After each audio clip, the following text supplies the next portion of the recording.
চলমান টি-20 বিশ্বকাপে ভারত পাকিস্তান ম্যাচ নিয়ে এখনও অনিশ্চয়তা কাটেনি। পাকিস্তান সরকার বাংলাদেশ ইস্যুকে কেন্দ্র করে বিশ্বকাপ বয়কটের নির্দেশনা দিয়ে রেখেছে জাতীয় দলকে। তবে সেই সিদ্ধান্ত থেকে ফেরাতে পুরো বিষয়টি নিয়ে আলোচনার জন্য রোববার বাংলাদেশ ক্রিকেট বোর্ডের প্রধান আমিনুল ইসলাম বুলবুলকে পাকিস্তানে আমন্ত্রণ করেছিল। অভ্যন্তরীণ সূত্র বলছে, আইসিসি, পিসিবি ও বিসিবির মধ্যে দীর্ঘ বৈঠক হয়। 4 ঘন্টা বৈঠক চলার পর বিরতি নেওয়া হয়। পরে আলোচনা পুনরায় চালু করার জন্য স্থান পরিবর্তনের সিদ্ধান্ত হয়। সব পক্ষই চেষ্টায় রয়েছে যেন আলোচনা ফলপ্রসূ হয়। বিশেষত বাংলাদেশ সংক্রান্ত সমস্যার সমাধান এই আলোচনার মূল বিষয়। বৈঠকে ছিলেন মহসিন নকভী, বিসিবির সভাপতি আমিনুল ইসলাম বুলবুল ও আইসিসির ডেপুটি চেয়ারম্যান ইমরান খাজা।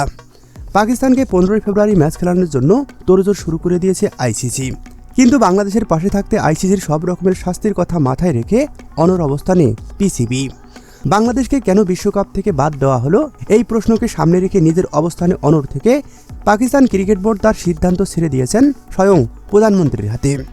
পাকিস্তানি গণমাধ্যম জিও নিউজ জানিয়েছে, মহসিন নকভী প্রধানমন্ত্রী শেহবাজ শরীফের কাছ থেকে 15 ফেব্রুয়ারি ভারত পাকিস্তান ম্যাচ সম্পর্কে নির্দেশনা নেবেন। চূড়ান্ত সিদ্ধান্ত প্রধানমন্ত্রী শেহবাজ শরীফের হাতে।